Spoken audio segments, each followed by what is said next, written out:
This is Coffee with Coaches presented by a Quick Timeout podcast. I'm your host, Coach Tony Miller. And before we get to today's guest, I want to thank our sponsors over at Dr. Dish Basketball Shooting Machine. Their shooting machines are the best on the market, which is why high school, college, and professional coaches across the country use Dr. Dish with their programs. Right now, if you mention Quick Timeout, you'll receive $300 off your purchase. For more information, visit drdishbasketball.com. Today, I am honored to be joined by Gilbert Abraham. Coach, thanks so much for joining us today. Yeah, appreciate you. Thank you for having me on. A lot of things we could talk about with Coach and the theme of kind of keeping things quick and focused. We thought it'd be best to talk about something that we've addressed on the show before, but not really talked about in detail. And that's the topic of pick and roll offense. Coach, I guess the best place for us to start off is kind of just having a conversation with your players. Where do you start when it comes to this topic?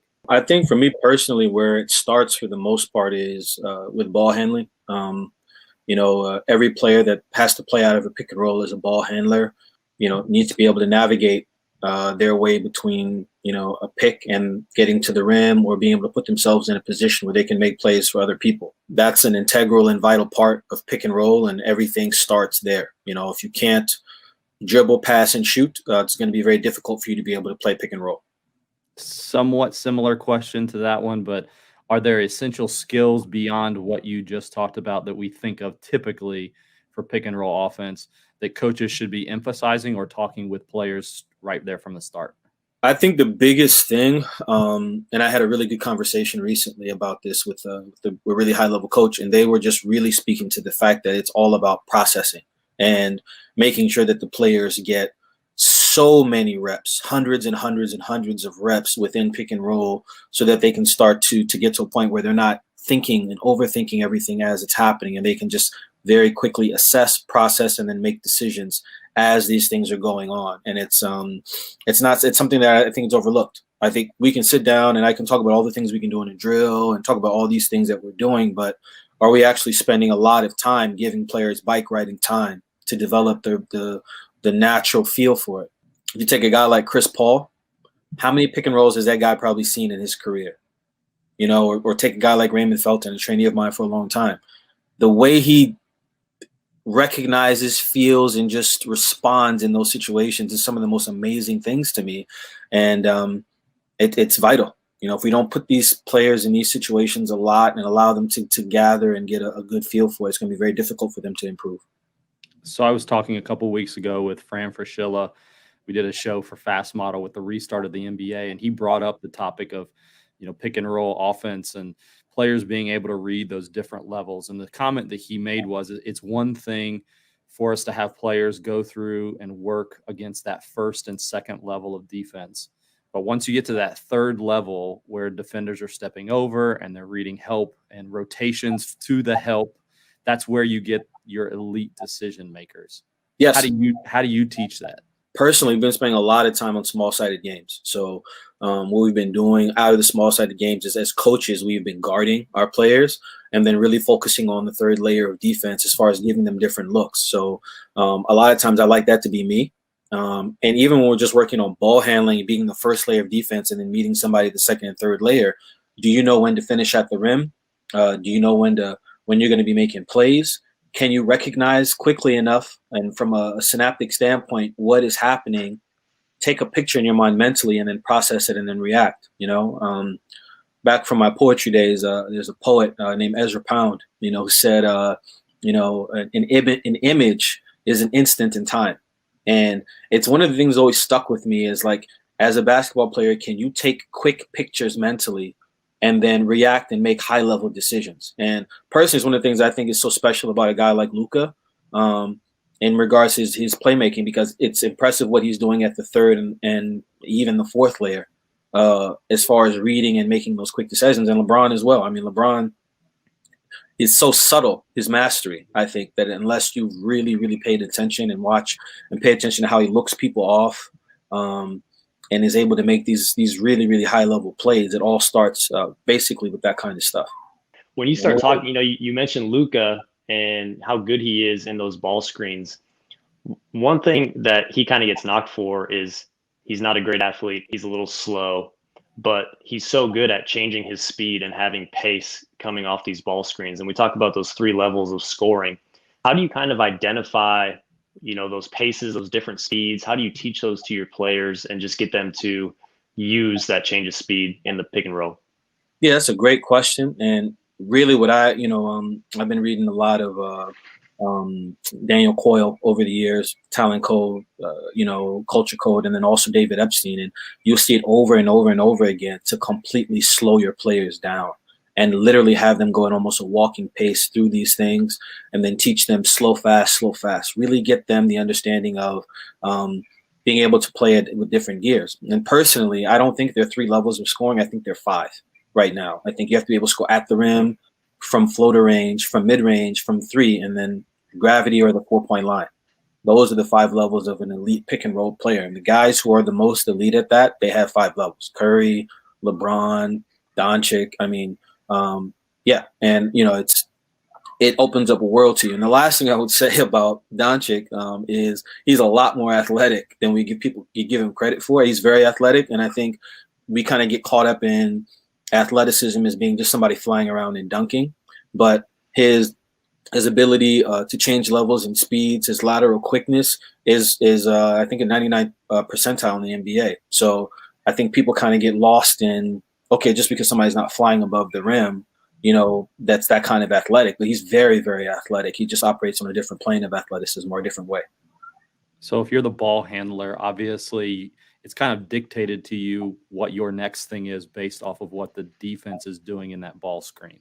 So if they're hedging or if they're dropping or if they're whatever, there are a lot of things now the defenses are doing, and we can talk more about, the ice and the down and how to beat those a little bit later on. However, when you're teaching that to your players, there's a lot of things that you could throw at them right away. What's the progression for you teaching the different reads off of the different types of ball screen defense? Yeah, and I think it's twofold. I like to personally start with the ball handler, right? And if I'm focusing on the ball handler in this situation, the ball handler has to be able to do these things. He has to be able to reject, use the pick, snake the pick, fake snake the pick, and then be able to play out of basically splits and then hard shows and then being able to get around. So those are probably the 5 situations. And then from those 5, everything that I talked about as far as the 5 levels, rehearsing those 5 ways of scoring out of those 5 levels. So that's like the first thing as a score. The next part of that is, can you play make out of all those situations? So if I reject the pick and then I see somebody present a body, right? Full chest and body at the rim or outside of that area, then obviously I know it's time to make a play. And the more pressure that a player can put on a rim, the better position they put themselves into making plays.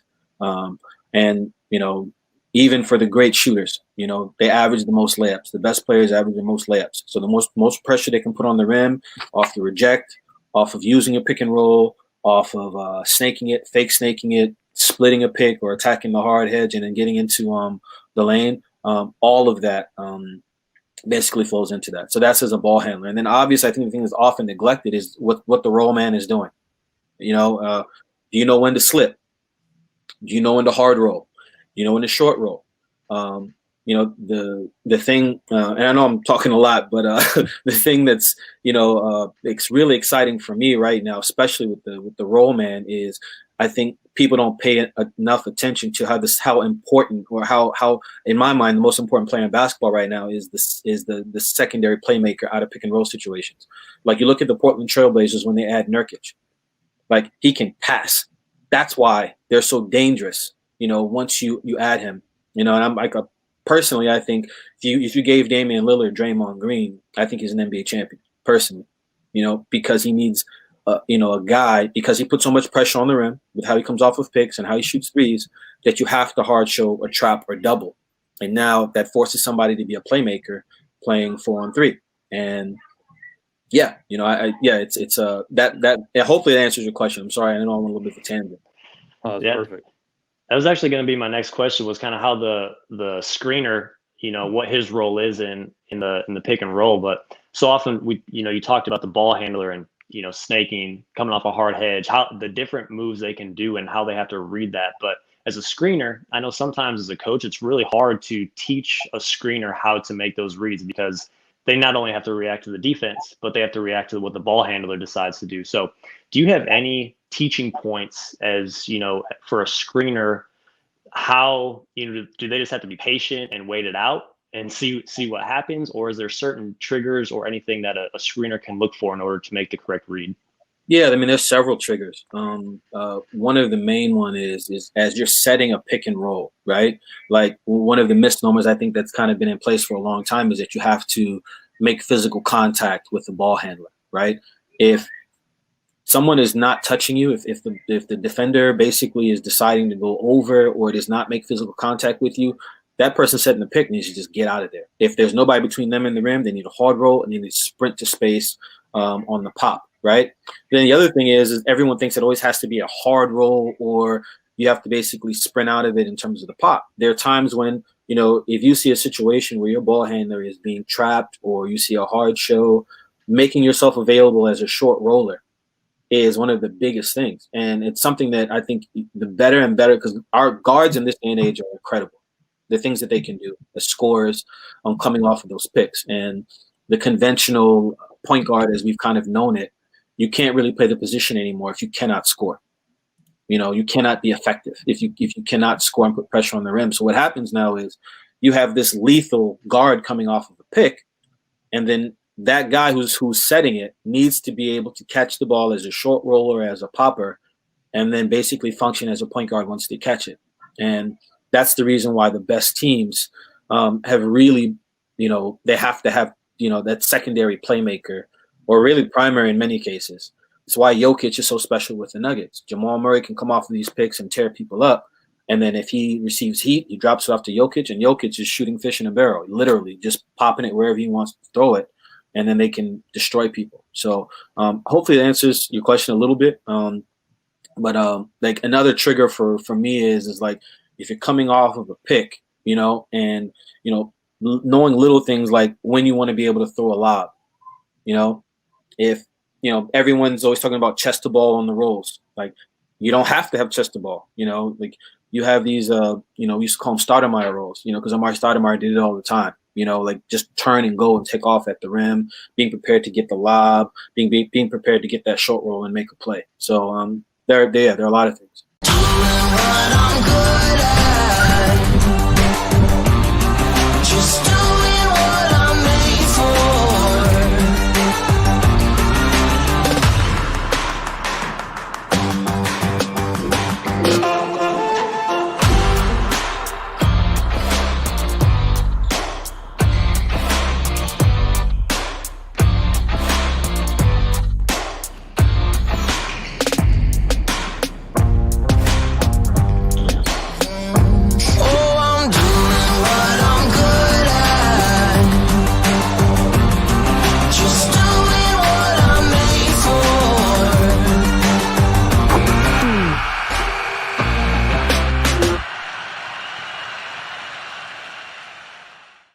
So the goal is to basically draw two with that initial screen somewhere to create help somewhere on the floor to get that defense into the defensive rotation.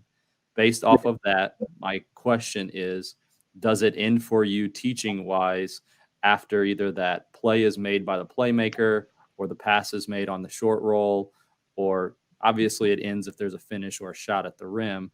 But beyond that, how do you keep the defense rotating to create an advantage to eventually create a shot?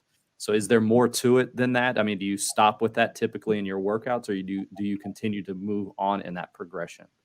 We move on. A lot of what we work on after that basically is depending on what happens situationally, because I think the first part of this, the reason why I spend so much time on the small-sided game portion or the three-man portion is it's no talent code, right? Like if you remember, how big futsal has become in soccer circles, because it's about how many touches that the players get. You look at players like Messi and all these other high-level players. They were looking at the soccer players in youth development. Why all these players out of Brazil, for example, were so high-level as far as soccer players, where they were getting something like hundreds of thousands of touches, right, in a small confined space over a lot of time. And then when you put them in large space, they were able to just basically destroy people as far as navigating and maneuvering. And so from that perspective, if you take that from a basketball perspective, if you're playing 3-on-3s or you're playing small-sided games or players are getting tons and tons and tons of these reps in small-sided games, what happens is when you put them back in larger space and you add a fifth player, then you get these things. So I think everything has to be worked in components. So the first half of the component is, okay, what is actually happening in the pick and roll or the dribble handoff or the off-ball screen or, the flare, whatever it is, right? And then once the ball is reversed, PGC, we call them click booms, where you're passing the ball or reversing it, and it's click, right? Are you prepared to catch and shoot? Are you prepared to redrive and make another play? So as a coach, I might be the one who's driving off the pick and reversing it, and then they're working on what they're doing now out of short closeouts or out of long closeouts. Are you prepared to shoot? Are you prepared to drive? Are you to make a play, right? So that's like a whole nother that's not pick and roll. So that's like the whole second level of this, right? Because that's about, okay, do you know when to catch the ball? Do you know when to put it on the floor? Do you know when to make a play? Then on the next half of that is okay, we play the play. Let's say, for example, we throw it in for a post up. For us, we like to play splits. We want to split off the ball. Sometimes we'll Laker cut and then split off the ball. Do you understand how to play, make, and pass out of there? Because as we all know, post-ups right now are highly inefficient for a lot of reasons. And that's a whole nother discussion, that we can get into. But a lot of it is like, do you know how to play out of that? Can you pass out of those situations? But one of the things that's lost in the post-up part is it's one of the most efficient ways to make plays out of, because most defenses are not designed to guard out of the post in regards to the playmaking part. They can't stop it because you end up looking at the ball and all these things can happen. So I hope that answers your question. Yeah, it was really good. I was kind of just thinking, as you were kind of talking about these different aspects, all the, kind of the next level of teaching. And I know kind of all the talk this off season amongst coaches clinics has been these European style ball screen offenses and specifically like the Spain action. And I'm thinking about, as you kind of screen the screener in a Spain action, are there certain things, because I know that's going to be a popular thing and it's already kind of become popular, but are there certain things in like a Spain action, screen the screener, where you're teaching your bigs to screen and pop? Are we looking to read those differently than we would a traditional ball screen? Yeah, I mean, honestly, man, like this, like I it's always interesting to me, like when we talk about stuff like Spain action, like this stuff goes way back. It's just interesting when it catches on.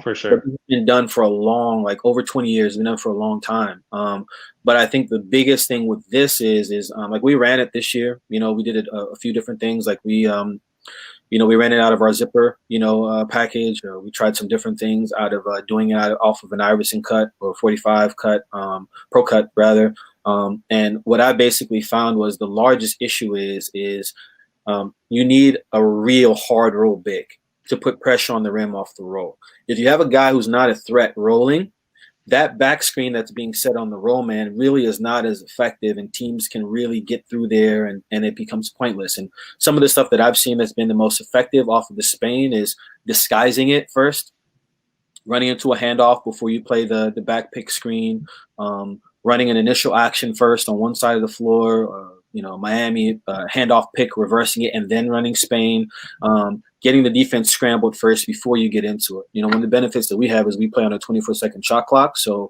you can really soften up a defense over the game before you do it. But personally, I think that, probably the biggest thing that I've seen, and this is especially at the NBA level, is if they don't get it, it's what they're doing to continue off of it. So the person who's back screening is getting the ball reversed to them, and if they don't have a wide open shot, that player is playing a pick or running right into a dribble handoff or something like that. And even Spain now, as you're starting to see, is being used as a false action as well. Because just as an initial action, it really works if you don't expect it coming, but it's being done a lot now, at least from what I've seen. NBA level, I remember last year or the year before, the Wizards started doing it quite a bit, and it was really effective for them. And as you know, with most NBA teams, if something starts working for about 2 or 3 weeks, everybody's going to do it. And so at least 80% of the league was doing it. And obviously they learned how to guard it when they saw it coming. And now you start to see all of these evolutions of how they started and then what the secondary actions are on top of it. Now that it's being used as a false action. Another popular action this time from the defensive side, but downing or icing ball screens. Yep. what solutions do you have to that? Because now you're seeing guys prepare for that. The offenses are maybe jumping underneath of it and jamming it, so you get kind of a flat. But then out of that, what do you do? Have you seen offenses do something with that second playmaker, the big who's coming up to set the screen? Maybe they're doing something different with that to take that player away and draw that player away. What are some solutions to that type of defense? Yeah, they're doing a ton. I mean, we probably could have done this whole talk on ice. Like, you see a lot of teams basically passing the ball to the corner. Say, for example, in the ice situation, screening away. So you see pin downs off of that action. If you have a roll man, you see them dropping the ball off to the roll man that's slipping, trying to get cracks.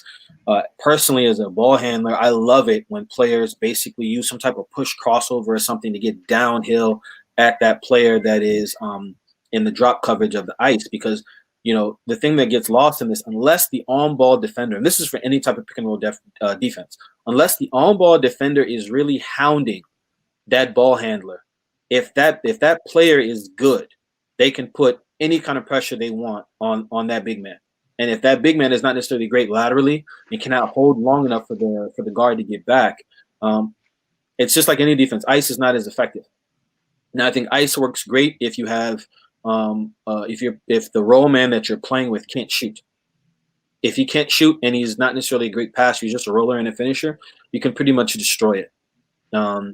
It's not as effective. And then the other thing that's big for me is flipping the screens. So if I'm the ball handler dribbling with my hand, the defense is jumping on this side of my body. This is the person that's guarding me in ice. Is the big, instead of setting the pick here, is flipping it, and setting it right here, and then I snake it right away, and it's open season. We're having fun. It's already 4-on-3, and you have serious problems on your hands. So yeah, hopefully that answers your question. But yeah, there's a lot. I personally, I love it when teams play ice against us, because it's then you get to go in your bag, so to speak. You do a lot of really fun things. Yeah, you talk about these different examples. We talk about icing. We talk about Spain action. I'm sure you do some film study with your guys that you work with, and are there any specific NBA guys or international players that you specifically watch, and even more so, like, are there combos like a guard and a big that work really well together? Like, who are the guys that you pull up on film and say, hey, here's what we need to do just like this against this action? But does anyone come to mind? I mean, I would say probably they may not be the best tandem, but two of the more exciting tandems is Lou Will and Montrezl Harrell. Their pick and roll game, I mean, like, both of them are considered for sixth man of the year because of their brilliance in those situations. I mean, they can do so much because Montrezl can pass, and he puts crazy amount of pressure as a lob threat and as a roller. So when you have a guy like Lou Williams who can pass and also score at every level, right, 1 through 5, he's that kind of threat. You have a problem, because if you don't hard show, or you don't trap, or you don't present, if you low show him, he will kill you. Playmaking and scoring. So, I think that tandem is really, really exciting for me. I love to watch them. I love watching Chris Paul and Steven Adams now. I love showing players that and what that tandem looks like. I think something Chris Paul has always done is you'll never see him not play with a big that is a lob threat as a roller. You've never seen that happen. And there's a reason for that. And, and you can kind of see that with any of the really good guards that can score and pass. If they're not paired with somebody who can do that, they're not as effective in those pick and roll situations. As we kind of wind things down, this conversation could go on forever. But I know that you did earlier this summer a webinar, if I'm not mistaken, and yes, it had more than just you talking. Can you talk about kind of some of the things that you had in that presentation, and then maybe how getting that presentation can be helpful as far as seeing diagrams that they could work with, or even video clips, and then where could they find that video? Sure. Actually, all that stuff is actually up on CoachTube. So the entire course is up on CoachTube. And if anybody's interested, they can email me at akenathletics@gmail.com. And I'll actually throw that in here in the in this group chat. and I can share with you the information in regards to getting that talk. And a lot of the stuff that's there is basically exactly everything that I've talked about as far as 5 levels of scoring, video of pick and roll of how those things are done at every level, and then also video of what's being done in all these roll-man situations. And then I basically talk for over an hour about how that's taught, how it's drilled, and then basically what the translation is. Because I think what's lost most of the time in these whenever we're talking about skill development or drills or any of this is, do you have translation? And something big that we do, especially with the Get Better Academy, is can you score at the phase A level, phase B, and phase C? And phase A is basically 1-on-0, 3-on-0 type situation. Phase B is guided defense, which, usually I like to control as a coach so that players get used to seeing certain looks. And then phase C, which is, I think, the most important one, is live. Is there real translation? And that's basically what I spend the majority of my time talking about on the talk, and basically looking for cues in regards to how you can assess and ensure that you have translation. Because if it's not working, in the game, then we're wasting our time. And you waste your time, you waste your life. And then where can people connect with you on social media? They connect with me on Twitter at GAN Abraham at Twitter. On Facebook, Akin Athletics, you can find it there. And pretty much, every social media platform is Gilbert Abraham or Akin Athletics. So that's Coach Gilbert Abraham, basketball skills trainer. More importantly, one of the great all-around people in our sport. Coach, thank you so much for joining us on the show today. I'm really humbled, man. And you are an amazing person, and I'm so proud of you, what you're doing with this platform. It's amazing. And keep going. Proud to know you. I appreciate you.